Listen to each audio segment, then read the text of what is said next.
into the final week before we move on to the Super 8s now. I have Jian with me. Jian, India versus England, Namibia versus England today. So these two games are there, but India comprehensively the top of the table. No upsets tonight, I'm expecting. But what about the other game, Namibia versus England? Namibia doesn't have anything to lose, but England have all to play for. Definitely. I mean, it has come down to this. I never really expected because Scotland, in the first match against England, they gave a big fight, which I had actually predicted a very comprehensive England victory, but it looked like England were the ones who were saved that day because of rains, and maybe we could have, seen an upset, really upset, and maybe England might have been eliminated by now if they had, not if the rains had not come and saved that day. So yes, obviously, I think it's going to be a big match for them. I think they will look to win as they won against Oman recently, and they won a match when some changed in some 3 or 4 overs, I guess, and that changed the run rate from 3.2 minus 1.8, it changed to minus overs. 3.2. So I think they will look to win and then hope Scotland lose, or at least Scotland lose against Australia, because it's a lot of controversies are going around. You know, I think who made a statement? I think Hazelwood or somebody made a statement saying that we might want England to go out, or we might do Yeah, anything yeah. to make England out of the group stage. So I think it was a bit controversial, but I think England have nothing to lose here.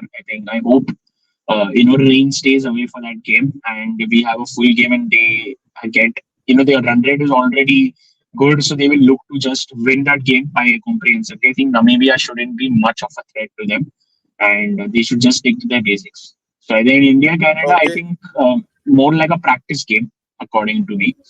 And if it happens, that too, because we know what rains are, probably like floody rains happening in Florida since the past 1 week, and we had a washout yesterday as well, which hampered Pakistan's chances. So I think even if it happens, I think it's just more like a practice game. We might see a few changes in the squad. So yeah, I think we have nothing to lose actually. Okay, so India has nothing to lose. England have all to play for. Gian is backing England. Let's take a look into what we have for the pitch report.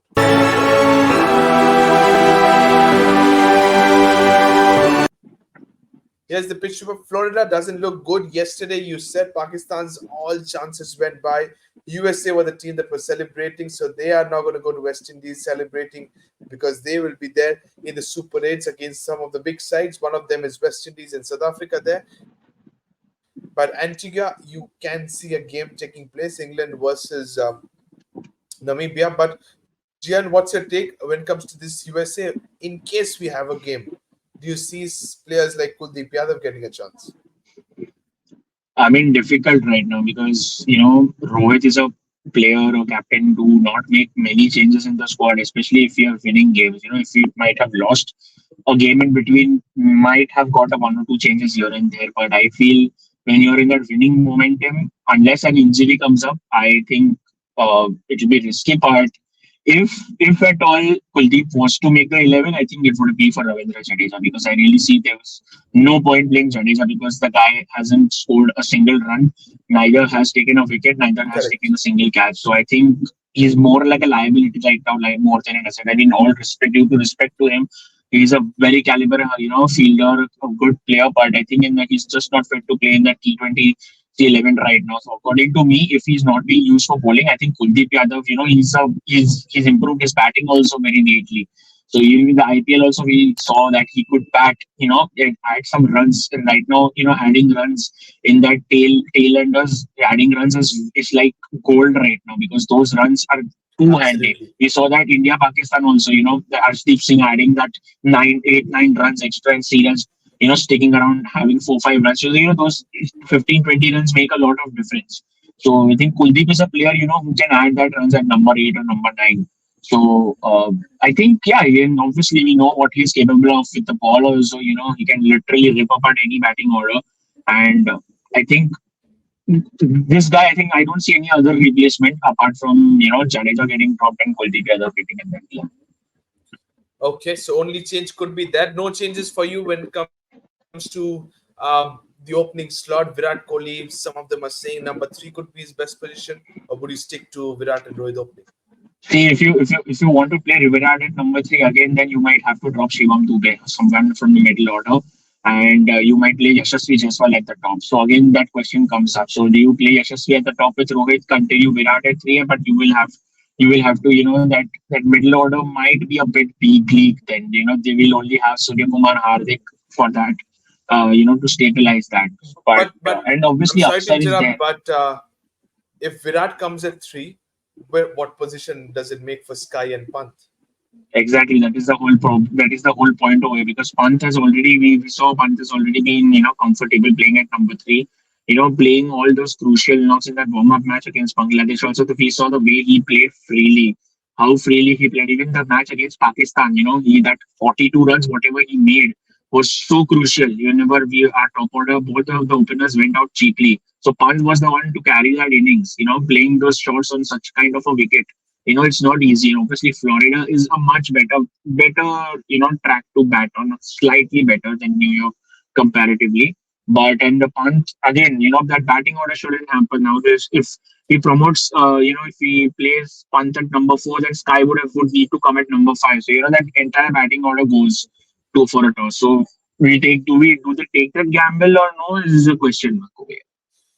Okay, will they take the gamble or no? It's a question. Antigua, we all know, is a good ground, maybe the slower surface, but we will see what England does. Will they dominate the game just like they did in the previous one?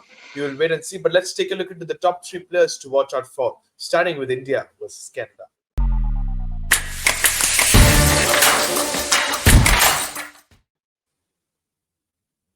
Yeah, it is India versus Canada. Virat Kohli, Hardik Pandya, and Arshdeep Singh are my players to watch out for. And for the three of the Canada players as well, topmost has to be Aaron Johnson. But Virat Kohli, how desperately does he need runs under his belt?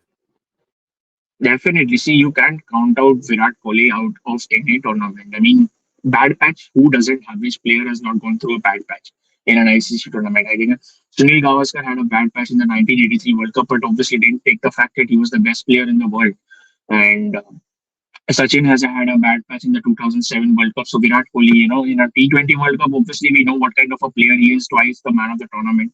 And as Shivam Dubey had mentioned, that we know, like, if Virat Kohli has got a string of low scores, he's definitely coming up with a big one, like right around the corner. So I think he has nothing to do with that. He will opening because he has already opened in the IPL. We saw what kind of rampage he can create. He's won the orange cap also after Correct. all, and so I don't see that as a disadvantage of him. But it's just maybe different conditions, different pitches, what he's not maybe used to playing, new country. And we are already seeing not too many runs scored by batsmen this year. Like what was expected, maybe we were expecting somewhere around 300. Also expecting maybe if the pitches are good and if the weather stays intact, it would have been a nightmare for bowlers. But it's in fact a paradise for the bowlers and not for it's a nightmare for the batters. Absolutely. So I think you can't. I think maybe if they want to try it for the Canada game, they can maybe play Yashasvi at the top and Virat at three to just experiment because this is the right game right now to experiment and to see if it works or no. And as I say, we have nothing to lose. Obviously, if the weather stays intact, so right time to experiment whatever you want to in this game. Correct. Absolutely. And Hardik Pandya has been phenomenal with both bat and ball, especially with the ball, the way he has been delivering in this season's IPL. He was good. Lately came into the party, but in the World Cup, fantastic, to be honest. Arshdeep Singh To as talk well, fantastic. Yep. talk about a comeback like Hardik Pandya, after getting so much hatred, especially after what happened, making him captain from Gujarat to Mumbai Indians and, Rohit not continuing as the captain and, all the boos and abusing his god and, it's been a brilliant comeback. I mean, it's not easy, obviously, for a player also to take so much and then Absolutely. perform at such a big stage. And we know Hardik in ICC tournaments gives his 100%. I mean, if he wasn't injured in that World Cup, Absolutely. definitely it would have been a big difference because Hardik was the missing puzzle in that entire 11. And people were saying when Hardik Correct. was injured, it was like a Absolutely. because he gets stability in batting also, and he gets stability in bowling also. So I think that whenever if you break Hardik Pandya from the 11 in such an ICC tournament, even if it's a 50 over or T20 World Cup, you're like actually it's like you're removing a pillar from a building. So it becomes shaky. So it becomes really difficult to cover such people, cover such players up. So I think brilliant with the ball. I think he's answered all most of his critics in a much way because he's been very economical, very very economical, taking wickets alongside Bumrah, and which we were all worried that who would support Bumrah if what if Bumrah fails, and who would be the one who would take that wicket. I think Hardik has done brilliant. Obviously, Arshdeep has also done very very very well Yeah. so far, but again he like Hardik is an all-rounder, and expecting to bowl like 4 overs continuous, which we were also skeptical. Will he be fit enough to play, and will he be fit enough to even bowl? So that was a big question. So I think he's proving everything wrong, and that's a very very good sign. Okay. So that's a very, very good sign. Absolutely. Though you said Arshdeep Singh has provided his side, but I think the only player out of the three paces has been Mohammad Siraj, who hasn't joined the party, to be honest, but has done very well so far in the tournament. We go on to the other game. For Namibia, it's Captain Rasmus Freiling is there, David Visa is there, Josh Butler, Will Jacks, Adil Rashid. How important will be Adil Rashid in these tracks? Definitely, Adil Rashid, you can't take out that experience from this man. I mean, we know what he's capable of. He's been one of the best bowlers.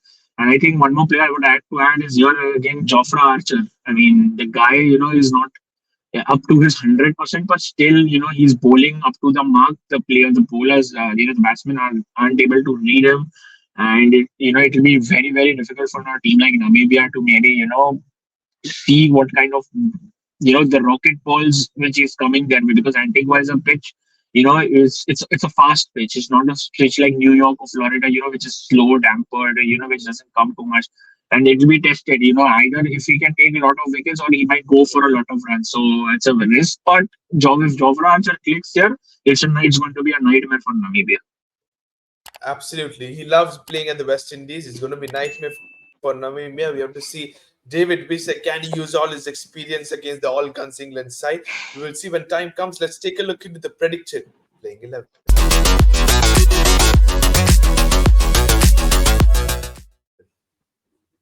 Starting with India, you said about a change. Akshar Patel still plays. Shivam Dubey still plays in my 11. I've gone with the unchanged side.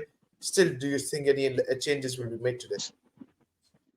See, as I said, I mean, if you want to stick around for this 11 for the entire tournament, perfect. But again, if you want to experiment a different batsman or a different bowler at somewhere, this is the right game to experiment it right now. Or obviously, we can stick to this same 11 going forward. Going forward into the Super Eights. We have nothing to lose. So I think, as I said, India Canada, if it happens, if the weather stays fair enough to play, at least a 10 over game. So best time to experiment and get some changes in. Otherwise, How I don't see a change in the 11. how important is it to drop somebody like a Jasprit Bumrah and give him a rest? No, no, no, no. Can't drop Jasprit Bumrah in any, because it's see. I'll tell you why. Because we are. This is a new stadium. This is having a new pitch, new condition. I mean, similar conditions, but again, you cannot drop Jasprit Bumrah from that 11. It hampers a lot of questions. Again, who will you play? Would you play a spinner, in fact, or would you rely on Shivam Dubey adding two, Have three only overs in the three middle? pacers. Yeah, exactly. And Siraj not in that kind of form, or you cannot rely on Hardik and Arshdeep to use all their power in that thing. And again, they will have to rely upon the three spinners of Jadeja, Aksar, and Kuldeep. So again, it's again a risk, but I think you cannot drop Jasprit Bumrah from the 11. No, not at all. If we had a player Okay. caliber close to Jasprit Bumrah, I think maybe it would have been a risk, but I think no time to rest right now. No time to rest anybody. So you're going with the same 11. We will see that. But the reason behind I said is that there could be a possibility having Avesh Khan in there, but those players are not. The Shubman Gill has been released alongside Avesh Khan. No idea about that.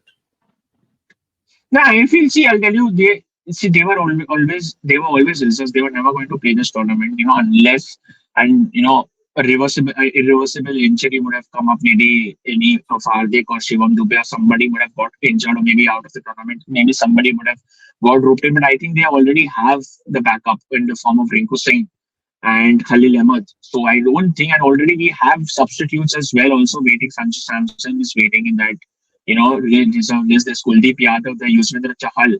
So I really don't think it was a matter. It was a matter of time. I think Shubman and Amesh, I think they must have gone for a well-deserved rest. Maybe they might be obviously for short picks for the upcoming Sri Lanka and Zimbabwe series later on in the month of July. So I think it's a well-deserved rest. They have played the entire IPL as well. So and although there are a lot of T20 series coming up, so I think they'll be a good fit in that particular series. Okay, so they will be a good fit in that series. We might see that. Canada with an unchanged team, they have nothing to lose. They're eliminated, but still they can give a big fight. We might see that. And if there is a big, just like Netravalkar had, he had got the two big fishes at the top of the order. We might see anybody amongst these players getting one. Aaron Johnson might be a player to watch out for, as we all discussed. Going to the next one, which is Namibia versus England. Namibia, do you think they have a chance? I doubt. I doubt. I doubt. I doubt. I mean, it could be a close encounter after all, like how Scotland kind of gave a fight to England. But apart from that, I really don't think they would be too much of a threat. But you don't really count any side out, especially in associate nation. They're giving their 200%, and it's really good to see the kind of quality cricket they are playing and giving fight to these big teams. And what my thing is that if these teams play the maybe say if Namibia visits Australia, England, South Africa, the associate nations visit these big Sana teams, they could be actually, getting more competitive. So, and they would give more tough competition. They wouldn't count out like, oh, it's such an easy team, it'll be an easy win or something. But we have seen, teams like our Nepal gave South Africa a huge scare today. So I feel, if these teams, play ICC tournament or maybe series against these big teams too often, definitely a good friend. And Namibia, yes, they are a team who fights. Definitely, we have seen that game against Oman. Also, they just didn't want to Absolutely. lose that game and give it everything. Yeah, they have nothing to lose. I mean, they can in fact, just take England with them. So that's always the case. You play the spoil Correct. sport. So they are playing under Correct. pressure. They are just going to enjoy themselves over Absolutely, that could be a thing. We might see that. We will see what Namibia does today against England. A good side, but surprise, no Sam Curran is getting an opportunity. I do have him, but I think Markwood will definitely play in this playing 11. It's a very good side, but Sam Curran, how do you feel about him? He was the captain of the Kings 11, Punjab Kings, and now doesn't get a chance in the 11. irony. This is an irony. The player of the tournament in the last World Cup, winning World Cup, and again you're not playing him in that 11. But that's how you know the strong, or maybe they have that depth. You can say they are dropping a player like Sam Curran. And but yeah, if Correct. at all, because the thing is that they already have batting till number 11. It's not like an Indian team like who have batting till number 6 and 7. Then you have the tail enders handling those runs. You're honestly, every player has at least one first class 50 in that entire 11. If you go and see minimum one first class 50. Correct. Reece Topley, I Correct. think, yeah, Reece Topley also has a good amount of 50s. Adil Rashid has a first class 100. So you cannot the Jofra Archer are the player. These kind of players hit out of the park, and you really can't accommodate Sam Curran. If at all, if you want to try it out, it would be a very big shock. But maybe to drop Reece Topley for Sam Curran to add a little bit more batting, but I really don't see that happening. So you really don't see that happening. So unchanged 11 for England as per what they played the previous game. We're done with the prediction playing 11. It's time for the predictions time now. Predictions time: India versus Canada, Namibia versus England. Gian, straightforward. Give your predictions, please. India Canada, if the match happens and if there's a result, then 95-5 for India. 95 to 5 for India. And for England and Namibia, is it the same or a little bit here and there? 85-50 to England. 85-15. So it's clearly favorites India and England to progress to the Super 8. India, though, have already done, but England still have a job to do. If they win, they will still hope that Australia and their arch rivals do themselves some favor. We will done. Thank you so much, Gian. Thank you to all the viewers for watching this video. Sit back and enjoy the two games. Fingers crossed. Let's hope Team India has a game to play. That's how we have a game time against Canada today evening. And also England versus Namibia. That's going to be a cracking of a contest to watch out for. Don't forget to subscribe to the Fifth Umpire. Press the bell icon as well. Till then, thank you so much and bye bye.